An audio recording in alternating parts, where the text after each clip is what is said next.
சங்கீதம் 51 அதிகாரம்.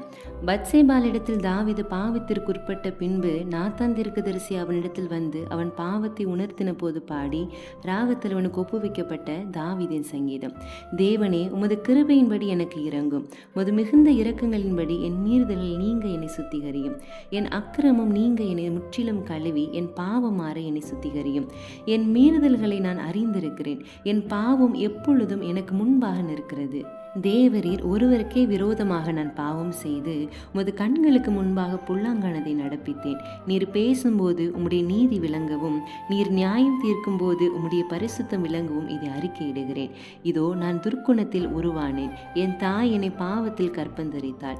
இதோ உள்ளத்தில் உண்மை இருக்க விரும்புகிறீர், அந்தரங்கத்தில் ஞானத்தை எனக்கு தெரியப்படுத்துவீர். நீர் என்னை ஈசோப்பினாலே சுத்திகரியும், அப்பொழுது நான் சுத்தமாவேன்.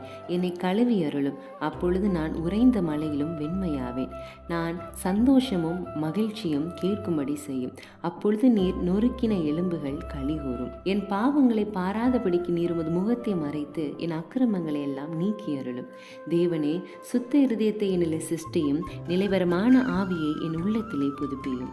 உமது சமூகத்தை விட்டு என்னை தள்ளாமலும் உமது பரிசுத்த ஆவியை என்னிடத்திலிருந்து எடுத்துக்கொள்ளாமலும் இரும்.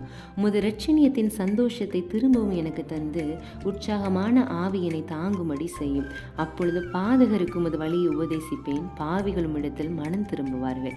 தேவனே, என்னை இரட்சிக்கும் தேவனே, இரத்த பலிக்கு என்னை நீங்களாக்கிவிடும். அப்பொழுது என் நாவு உம்முடைய நீதியை கெம்பீரமாய் பாடும். ஆண்டவரே, என் உதடுகளை திறந்தருளும். அப்பொழுது என் வாய் உம்முடைய புகழை அறிவிக்கும். பலியை நீர் விரும்புகிறதில்லை, விரும்பினால் செலுத்துவேன். தகன பலியும் உமக்கு பிரியமானதல்ல. தேவனுக்கு ஏற்கும் பலிகள் நொறுங்குண்ட ஆவிதான். தேவனே, நொறுங்குண்டதும் நறுங்குண்டதுமான இருதயத்தை நீர் புறக்கணியீர். சீயனுக்கு உமது பிரியத்தின்படி நன்மை செய்யும். எருசலேமின் மதில்களை கட்டுவீராக. அப்பொழுது தகன பலியும் சர்வாங்க தகன பலியும் ஆகிய நீதின் பலிகளில் பிரியப்படுவீர். அப்பொழுது உமது பீடத்தின் மேல் காளைகளை பலியிடுவார்கள்.